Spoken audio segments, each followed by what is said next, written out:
Well, good morning and welcome to the Blue Jackets Morning Skate from here at Nationwide Arena on Jackets TV, presented by Ohio Health. I'm Bob McElligott alongside of Jody Shelley, and today the Blue Jackets are getting set to take on the Detroit Red Wings. How are you after a day with no hockey game?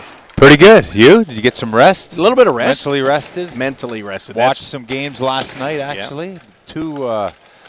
I needed a third TV in my room because it was switching back between the Rangers. Right. And then the Flyers. Mm-hmm. I mean, there were two great games. Too bad the Rangers, Broussard fell on the goalie Mike Smith and took him out for the Phoenix Coyotes because it was looking pretty good for the Rangers till that happened. But some exciting hockey. But I'm refreshed. It was nice to stay away, and I'm sure these guys. Oh, these guys had a practice, right? They did have a practice yesterday. They didn't get bad. the day off yesterday. They came out here and they had a bummer. practice.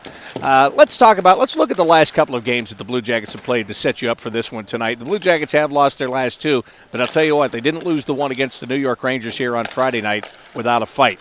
I mean, literally without a fight in that game. It was the return of Rick Nash, and here's Rick Nash going in on Sergei Bobrovsky and crashes into him there. Then Bobrovsky will do the little stick flip. Rick doesn't like that. And that's when he turns to public enemy number one right here at Nationwide Arena. And then it just goes on from there, and it builds up a little bit later on the faceoff to start the third period. But were you believing you were seeing this coming from Rick Nash? No, I wasn't. But, you think back, you put yourself in his shoes. Here he is. Calvert said, I'm going to take a piece of you for touching our goalie. I was surprised to see it, no question. But, I look back and I think Rick Nash at that point when he pushed Sergei Bobrovsky, that was his I'm a Ranger, not a Blue Jacket anymore kind of moment. And I think the fans here kind of, definitely public enemy number one. The emotions were high. I heard people say, too bad we didn't win, but it was a good, hard-fought game. They were glad that Rick didn't score a goal, but he did have a fight and they got the win. And then the Rangers have been on a roll. Definitely on a big roll. They won the game before that in Ottawa, came in here. Now they've won 5 in a row. They're actually ahead of Philadelphia, who lost last night. So, things are kind of finding their ways up there. It's kind of a little separation with Philadelphia and Rangers have put themselves a little bit up. If you look at the standings here, they're going to come up right there. They are. You see that Philadelphia and New York have put themselves a little distance between the wild card. Not a great deal, but you look at the Blue Jackets who, have a couple games in hand on a couple teams. Definitely Toronto. Toronto, they have games in hand. They don't show. Yeah, there's 2 games left for the Toronto Maple Leafs. Only have 9. Montreal has 9. New York has 9. So there's still some work to do. Obviously, the Blue Jackets control their fate. We know that. But boy, it's going to be interesting right to the end, Bob. Well, here's the interesting thing. As you look at these standings, here you'll see the Blue Jackets. They're sitting behind Washington, 78 points. But watch what happens if the Blue Jackets can beat the Detroit Red Wings tonight. They would go to 80. They hold the tiebreaker with Detroit. They hold the tiebreaker with Toronto. So you go from being out of the playoff picture to being the number one wild card with the simple 2 regulation points, I should say, here tonight. Yeah, and you look at where they were last week. Well, not last week, even days ago. They were up in that solid playoff position where Philadelphia is sitting right now. They lost to the Rangers and they dropped to 10th. Now, that's incredible how things can swing. You look at yesterday and where you're at. Yeah, it's a terrible feeling losing to Long Island. Definitely a bad feeling. But I tell you what, it's part of the process, as we say, us professionals over here. And they know where they stand. This is a big, big game tonight against Detroit. Of course, if you're going to write the schedule up and write the scenarios up in September when this thing started, can you imagine you could be tied with Detroit after this game tonight here at home at the end of the year, going into April in a position where you control your own destiny again? It really lines up crazy. And then Philadelphia next week. Yeah, absolutely. Yeah, you got a chance at the Flyers next week. And tied with a Detroit team that is without Pavel Datsyuk, without Henrik Zetterberg. Those 2 guys still are not playing. But that doesn't mean anything because this Detroit team has been on a roll lately, and they have been led by Gustav Nyquist, who is the number 1 star of the week in the NHL this week. This guy has 40 points in 46 games, 23 goals. I mean, he's really kind of stepped into that gap that was left by those 2 guys being out. He's not nearly the player either of those guys are, But you wouldn't know it right now the way he's playing. No, I didn't know much about this Detroit team. You really don't pay attention to them at all. I didn't. I haven't. And I watched them the other night. Man, this Tatar is a very good. He scored a highlight reel goal. Quick, good shot. They're a very good team one-on-one. We've always known that with the Detroit Red Wings. But they're also a threat as a team defensively through the neutral zone and transition. They just have a stamp, a mold. And these young guys, this Glenn Denning, they're so high on Glenn Denning as a young player. He's done a lot of great things. He's stepped into a big role, played big minutes for this team. So all these guys are getting an opportunity here from Grand Rapids. Grand Rapids won the Calder Cup last year as the best team in the American League. I think there's 11 guys or 10 guys that are on this roster that played together down there. Just a real healthy environment for the whole Detroit Red Wings organization, especially when you talk about those two big guys out. Datsuk and Zetterberg have missed a combined 54 games, I think it is. I read that somewhere. And that's a lot of games, and you just take one of those guys out and you think, oh, boy, that's a big hole. Right. But look where they're at. They're ahead of the Jackets. They're in the wild card position. You can never count this team out. A couple of things with Detroit. Drafting, obviously, that's where you find the guys like Tatar and Nyquist. And then the fact that the Red Wings, they have a luxury that a lot of teams don't have. Because they have superstars, they can put these guys in the American Hockey League for a couple of years. They learn the system. They play the same system they play in Detroit. And then, as you said, when you turn that into, we win a championship as well. They know how to win. And they come up here, and they've just been plugging holes. Glenn Denning, as you mentioned, he wasn't even expected to make this team. And that's how well he played in training camp, that he's gotten opportunities to come up here and play.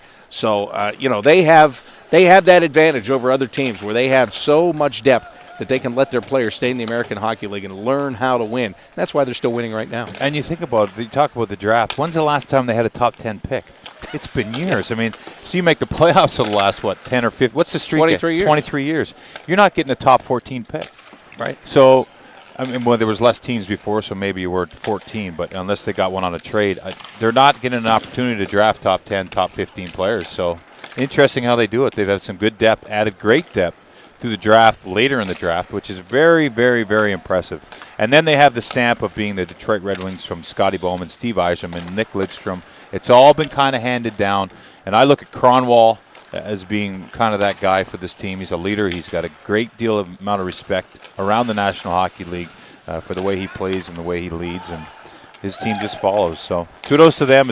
They're in a good spot. But tonight, we hope to keep those Detroit Red Wings fans that'll be here seated as we did last time that they were in the building. Well, if you're looking at this picture and you're saying to yourself, boy, it doesn't seem like there's a lot of players on the ice, there's a reason for that. This morning, this skate is optional. So the players that have decided to opt out obviously are not here. They've done workout stuff. They've gone through meetings already. They're getting their sticks ready for tonight, but they've opted not to skate. And again, everybody had, for the most part, everybody was out here for a full practice yesterday except for Nathan Horton, Fedor Tutin, and Sergei Bobrovsky. And Bobrovsky's a guy that we don't see again this morning, Jody, but again, that is by design where they're trying to get him some rest. He's going to make his 19th consecutive start here tonight, so they've got to find ways to give him rest. Yesterday, they gave him essentially practice off. He came out for about 30 minutes, skated, did his stuff. And that's the thing about Sergei. You should look at Curtis McElhaney right here. But the thing about Sergei is he knows what he has to go through on a game day. So I don't know if he's going to come out here later or not, but it's not going to matter. Yesterday he went out. He worked on the things he has to work on to be ready, and he will be ready. So did he come out before practice? He came out after practice and did his thing. So, Bob, it's that time of year where rest is crucial, especially for a goalie. Goalies aren't going to play 82 games. It's a different dynamic. You look at a goaltender on game day. I know Bobrovsky is one of them. I know Lundqvist is one of them. Their focus starts when they wake up in the morning, maybe even the night before. They focus on little details. I mean, Bob is pretty reasonably loose. You can talk to him, have a conversation. Lundqvist, you couldn't talk to him. He was so focused. He was in some kind of zone. and just think of how mentally straining that is. If you have to be at the top of your game, you have to prepare by getting in some kind of shell and zone all day at the highest level to go in that net for 60 minutes and compete athletically, but also mentally. So these goalies, definitely that's a good example of how an athlete needs to be rested this time of year, and it's good to see that they're doing that with the coaching staff letting them do that. But here you have other players too. You talked about Horton. There's bumps and bruises, I'm telling you. I don't know anything about Horton how he feels, but there's got to be some. He hasn't played, all year really. He just played the last half of the year. there's things that show up. Groin injuries, groin strains, whatever it could be, tweaks. All these guys have some kind of tweak. So when you have that moment, which are few and far between now, especially with the position this team is in, when you have that moment of get a chance to get some rest, you take advantage of it. Absolutely. Well, as we go on here, we'll hear from head coach Todd Richards. We'll also get comments from a couple of the players. I also wanted to make today's morning skate a little bit interactive. Thought we'd throw it out. Yeah, I mean, for people that are sitting down to watch this and listen to us, let's make it a little bit interactive. So if you have a question for Jody or I, you can tweet it at Bobby Back Sports. Let's go to it. See, this is high tech right here. I'll just take them right off the phone. Alex Calderon wants to know, in your opinion, has the power play improved in the last 24 hours? Anything look different or promising? Well, the power play is the big focus right now, Jody, and rightfully so, because it's gone 0 for its last 36 over 10 games. They're not getting the goal production out of that power play, and at this time of the year, when it is so tough to score at even strength, you really rely on those power play goals. Has it changed in 24 hours? I don't know, Alex. They spent a lot of time working on it yesterday, and Todd Richards was quoted afterwards yesterday by just saying, just want to go through the reps and get back to basics. Nick Foligno's description was, we tore it apart, we looked at it, we put it all back together again because the problem's in there somewhere. Well, I'd say no, it hasn't improved in the last 24 hours. It's 10 o'clock in the morning right. here. It's not quite improved. But come tonight, I would say that, you'll have an answer to that, and it'll be something, it'll be closer to yes, because they have no choice. They got away with it in Montreal with the power play, having so many opportunities and not performing, not getting any points on the board. They got away with the victory. It didn't happen against the Rangers. They had opportunities for the power play to click, and it didn't work. But and now in Long Island, too. They lost that game, and it could have been won on the power play. So it's really a point of urgency. It's a point that they need this time of year, at least one goal on the power play a game. So I'd say that's been the focus yesterday. Has it improved? No. Will it be by tonight? Yes. All right, there you go. Jody wants to know, it seems like driving to the net and finding those rebounds has been lacking a bit. What changes need to happen?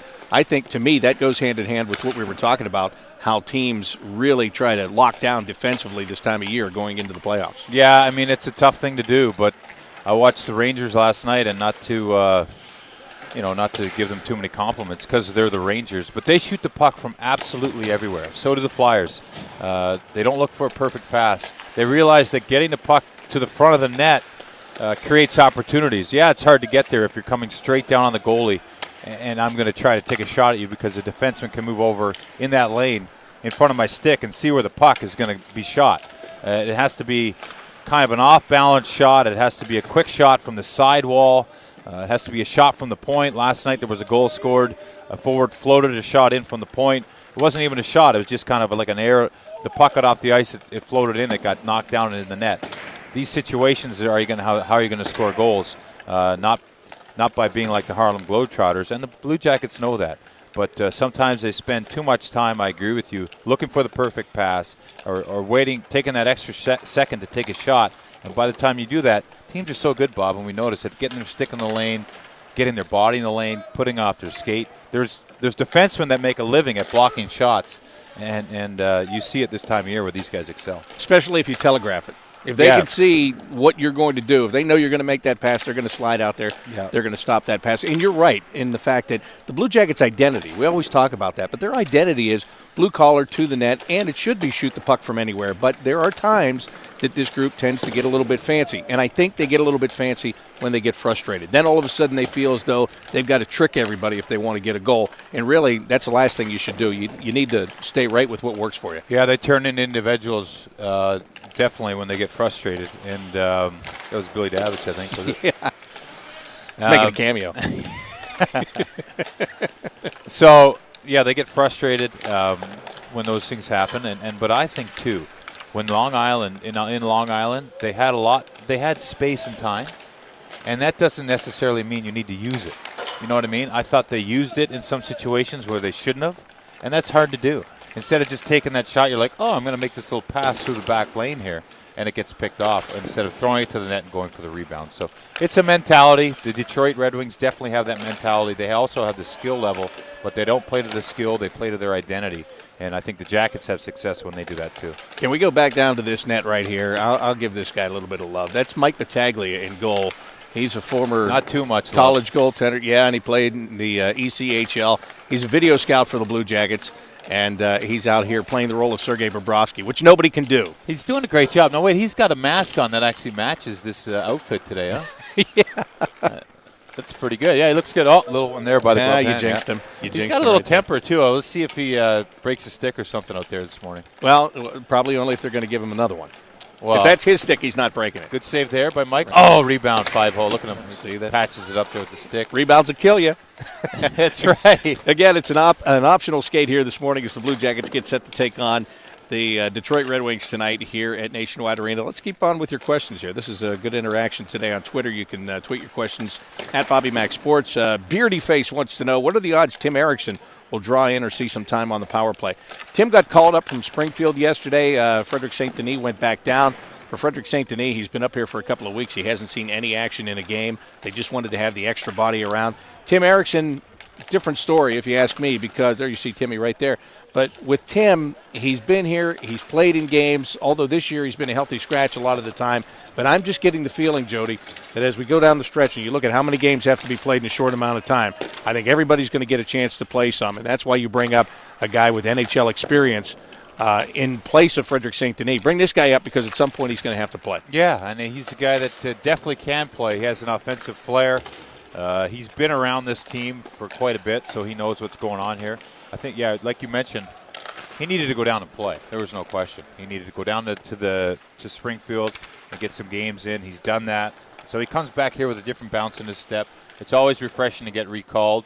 So look for him to draw. I don't know if he's going to draw in tonight. That's definitely it's definitely something that could be done with this power play struggling. It's something that I think Coach Richards will look to. I don't know if he practiced yesterday. Bob, you were here. He was here yesterday for practice. So I get the sense that there'll be changes, but that means nothing. I don't think Jared Bowl is in tonight. I was wondering if he was, but I just kind of passed by him there while he was on the ice, and it seemed like he's not playing. So we'll find out here tonight, I guess, what the lineup will be. The irony of it, yesterday Todd Richards says, hindsight being 20/20, maybe he should have put Jared Bowl and Corey Tropp in that game against the Islanders the other day. And he didn't, and the Blue Jackets lose the game. Maybe that's the reason, maybe that's not the reason. Maybe they didn't have enough energy, spark, whatever.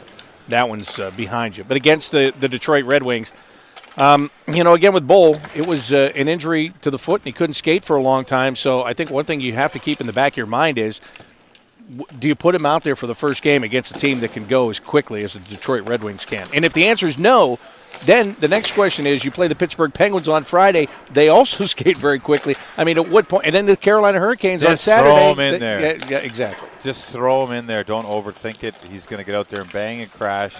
I don't know if Tutu's back on this team. I know he got called up a little while ago. I don't see his name.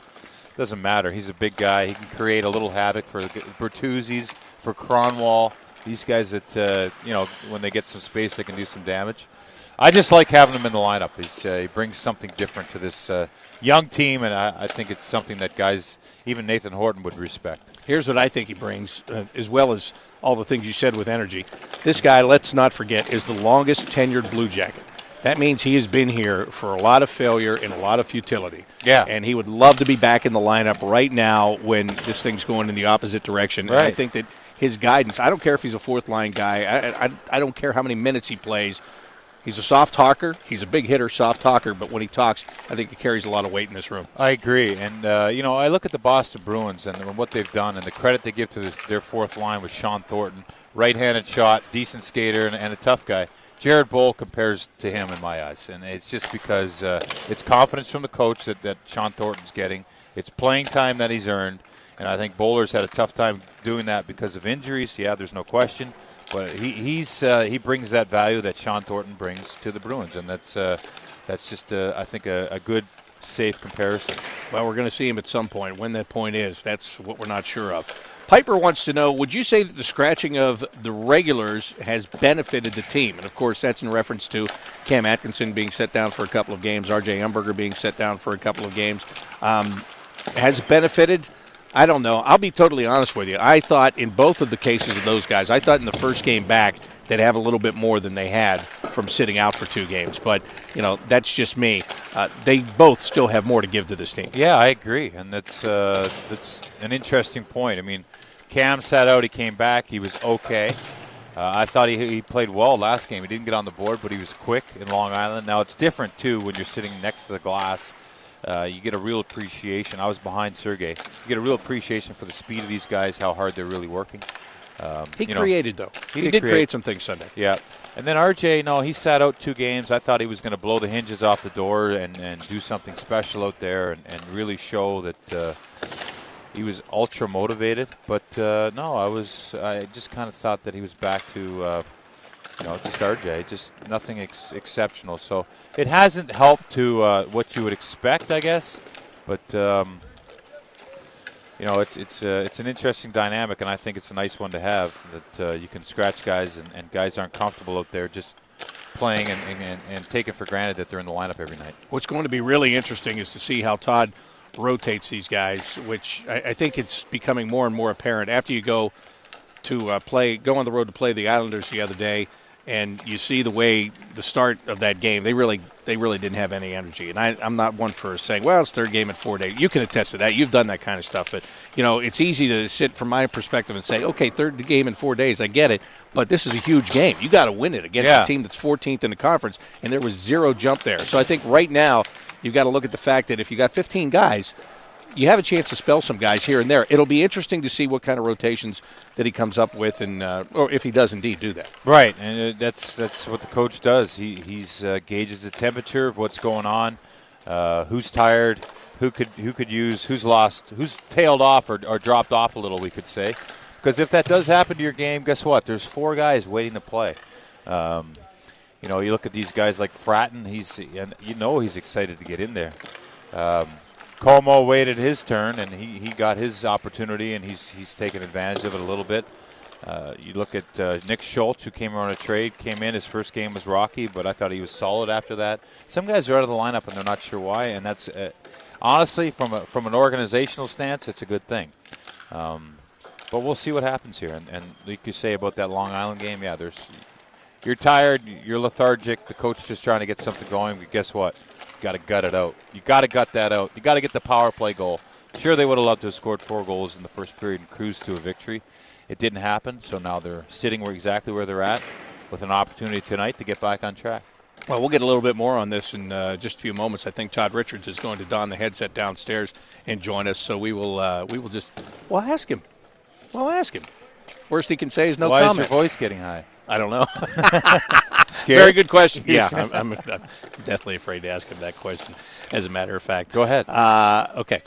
How do you see this one going down tonight? Well, it's going to be hard fought. Detroit's fast. They're skilled. They got a decent goalie, a very good goalie in Jimmy Howard. And they got Babcock behind the bench. And he is the leader of the team. He's he makes some pretty interesting decisions. He has that team walking one way. And it's going to be an all-out battle. And especially with us beating them last game here. It's going to be an interesting night here for the Columbus Blue Jackets. But I see them being ready for the test because it's not Game 7, Bob. Right. But it's Game 6, and you're up 3-2. Do you want to go back to their building? I kind of get that sense. You know what I mean? It's not one and done, but you have a chance, to do some damage here tonight with Game 6. Do it. Don't let the opportunity slip. Feder Tootin just came off the ice. There you take a look at Boone Jenner. He was just standing in front of the net there, redirecting shots.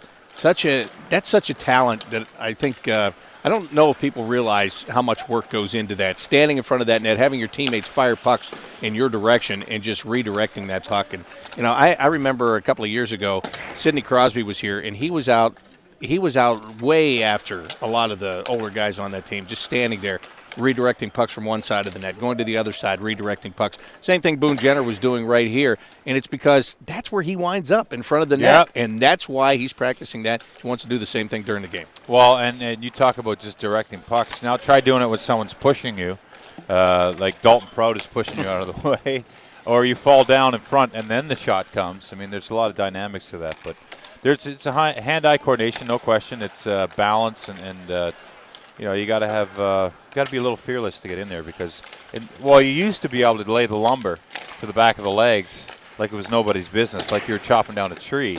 But now, besides the incident the other night where Sergei put Rick down, you go to the box for 2 minutes and feel ashamed. It's the first thing I thought of, too. Goalie got a little bit of leeway on that one. Look at Boone's numbers in the last 8 home games that he has played. I think that he has become very comfortable playing in this building. Yeah, I think you're right. I think he brings a level of excitement, and he definitely has. I didn't know his numbers were that good the last 8 games. Good for him. He's getting rewarded for some good hard work.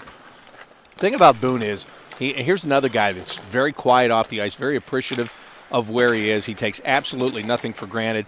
And, they talked about him in junior. He was a captain, and you can really see those traits in him, just the way he's carried himself all year long, because he's far from being flashy, but he's been here, and with every day that goes by, he becomes a more important part of this team. Yeah, he's solid, and he's just a young guy. And, young guy, there's definitely expectations, but he's not just learning. He's kind of setting the tone a lot of these games for how you play the game. And I mean things like puck battles. If Boone's going in for a puck, he's most of the time coming out with it, and that's a good indication of battle level and intensity and determination. So good on Boone. No, absolutely. Yeah, when you see him go into the corner, you see him go into a fray, you figure he's going to come out with it. Right now we're joined by head coach Todd Richards as the Blue Jackets prepare for this game against the Detroit Red Wings here tonight. Todd, we were spending a lot of time speculating how you make your decisions, who's in and who's out every day, since you have so many healthy bodies right now. And how big of a process has that become for you the last couple of days? Well, it's a difficult process, and that's a good problem to have, is when you have a number of guys that are healthy and ready to go in your lineup. Speaking of that, what decisions have you made to do here tonight? Our forward group will stay the same, and Nick Schultz will go in for Nick Eaton tonight on the back end. Now, this Detroit Red Wings team playing very well. Your team has lost the last 2 games here, but ironically, with a win, you jump right back into this playoff race. You have a playoff position with a win here tonight. Well, that's what you want right now. We got, 11 games to go and playing big games, and we get an opportunity. Disappointed the way the last 2 games, at least the results. I think everyone was disappointed after the Islander game and how we played.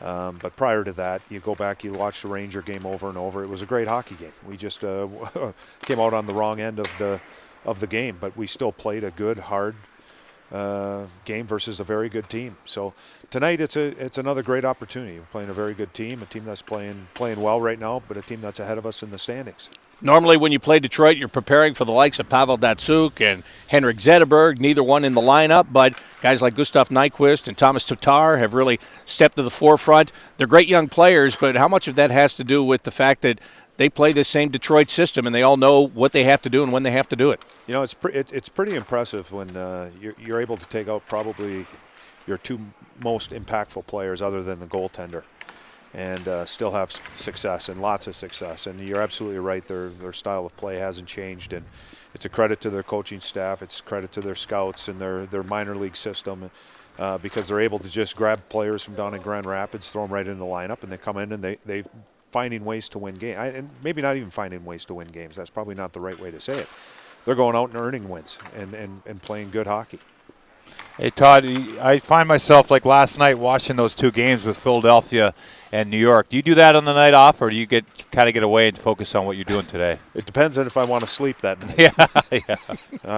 If I want to sleep, I don't watch it, because sometimes you get too caught up in what's going on around the league. So it's sometimes I'm in the mood to sit and watch, and there are nights where you've had enough hockey and you want spend time with your wife, spend time with your kids, and maybe you're out doing something, or you're at home just having a good evening all together, watching a program that everyone wants to watch, not just myself. Now, this morning's skate is optional.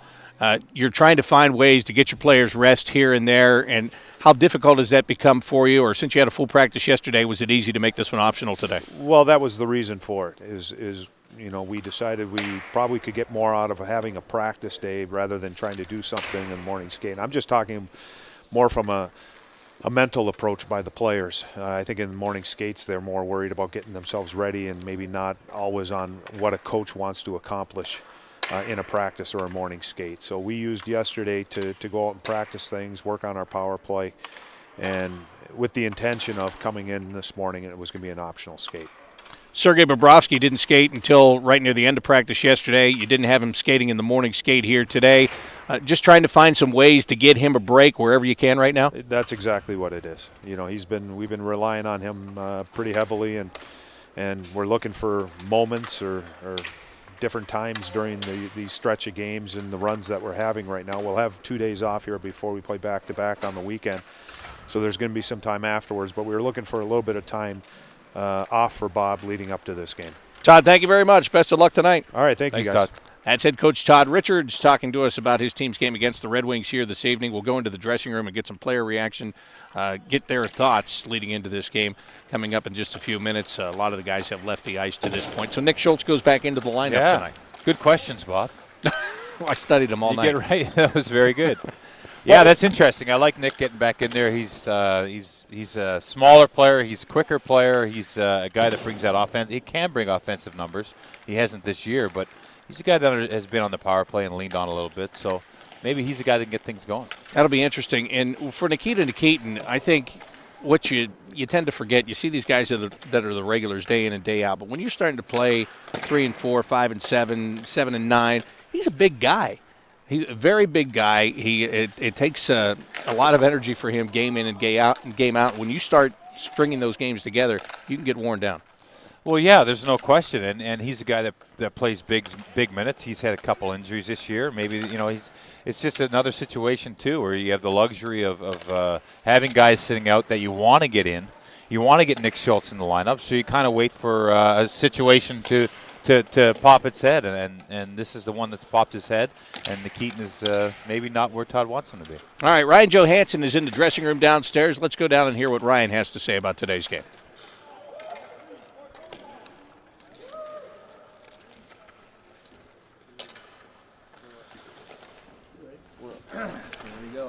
Ryan, can you speak to the importance of this game tonight? A team that you saw just not a long time ago, but you know exactly what's at stake tonight, don't you?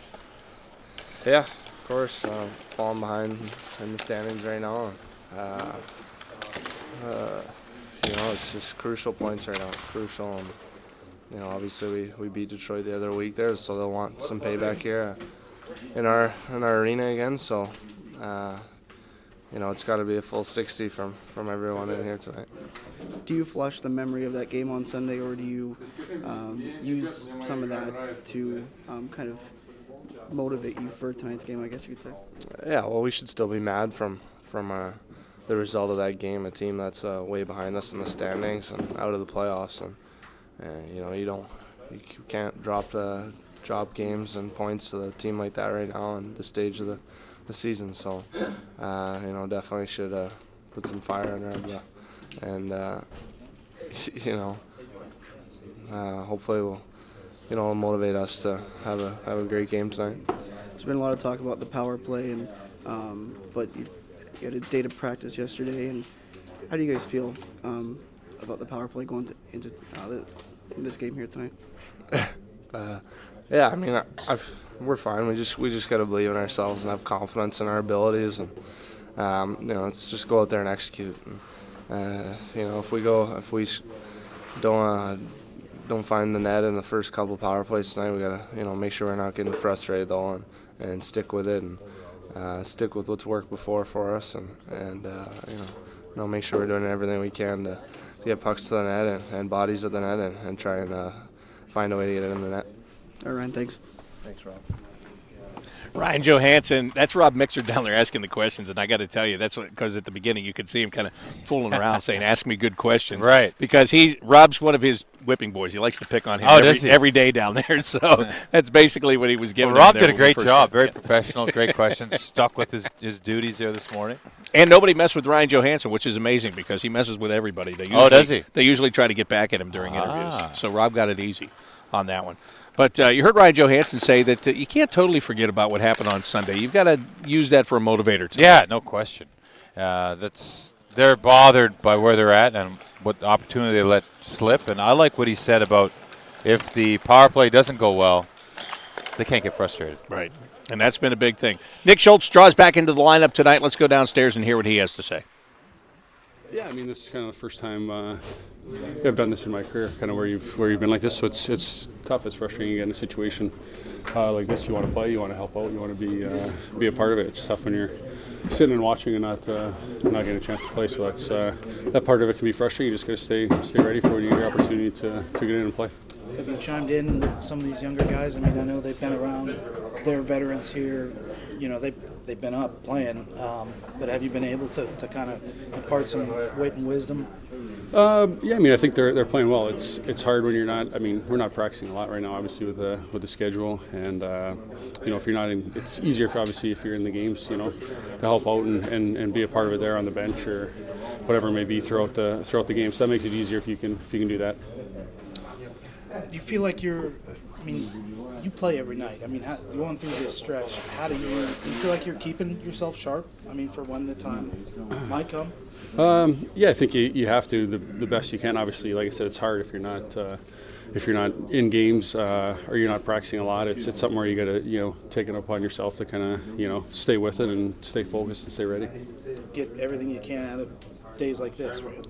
Yeah, exactly. Yeah, it's all part of it, and just mentally staying with it and trying to stay ready for when you get an opportunity. Thanks, man. Yeah.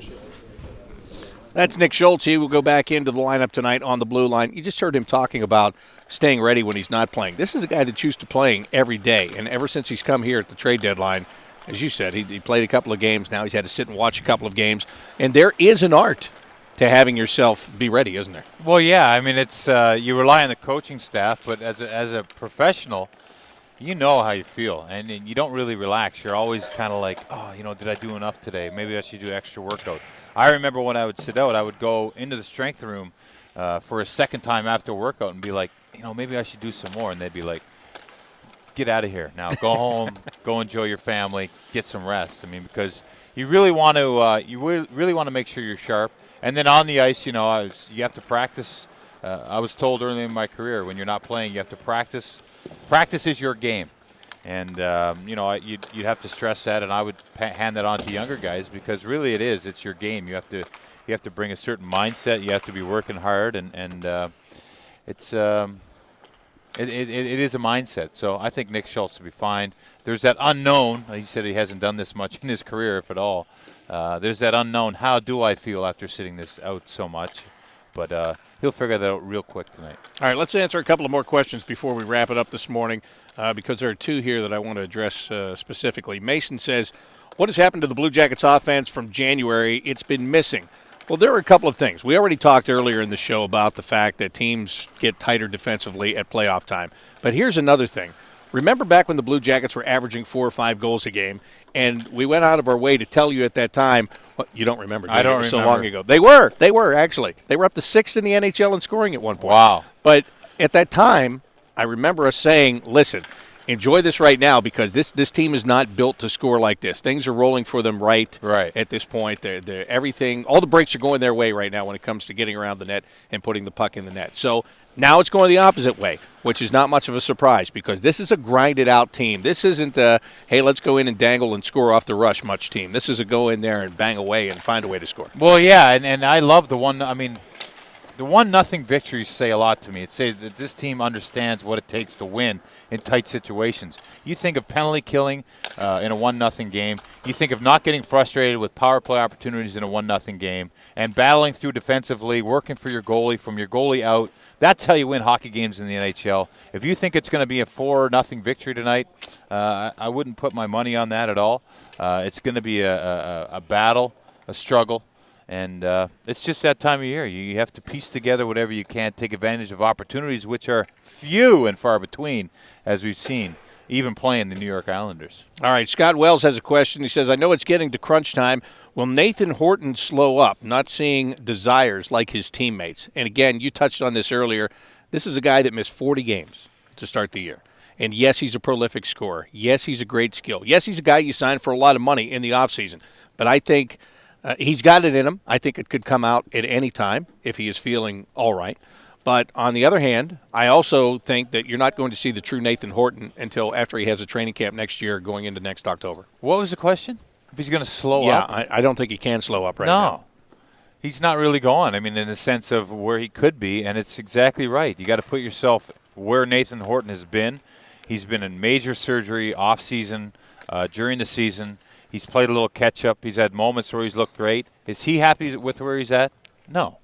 There'll be more to Nathan Horton. Will it be this year? We hope so.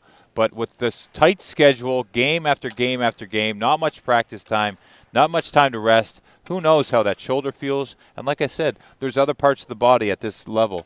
Your hamstrings, your groins, your hips. That's weird to say, but your hips, they get, everything gets tight. So he's got to patch through what he's at, where he's at this year, and look to the next game and hope to be better. But I think you're right with the training camp.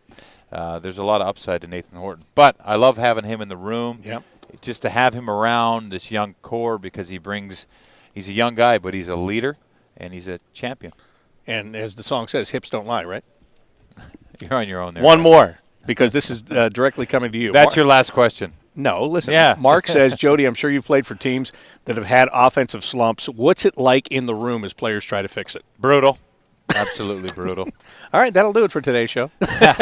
No, it's tough because you feel it. You feel what your teammates are feeling. You try not to acknowledge it. You try to help in some way. Some guys will be vocal about it.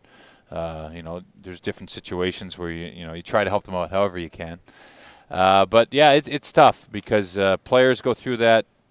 Power play goes through that, and nothing is really hidden in a locker room, especially one with high accountability. So, it's something that people address. You can joke around about it. Sometimes people will put stuff in guys' stall, just a reminder that, hey, wake up. So but it's a tough time for those individuals because everyone wants to bring everything they can, every opportunity, and when you can't do it, boy, it's you feel like you're spinning your wheels, really. All right, well, everybody's off the ice for the most part here at Nationwide Arena. That is our cue to wrap it up. It's the Blue Jackets and the Red Wings tonight. We'll do another morning skate live for you coming up on Friday prior to the Blue Jackets taking on the Pittsburgh Penguins. Tonight's game, take a look right here, bottom right-hand corner, 7:30. This one gets underway tonight. It's on national TV on NBC Sports Network. But if you'd like the local flair, well, all you have to do is turn down the TV sound because Jody and I will be on the Blue Jackets radio network tonight. So 7:30 start, Blue Jackets and Red Wings. For Jody Shelley, I'm Bob McElligott. Thanks for watching the Blue Jackets Morning Skate here on Jackets TV, presented by Ohio Health.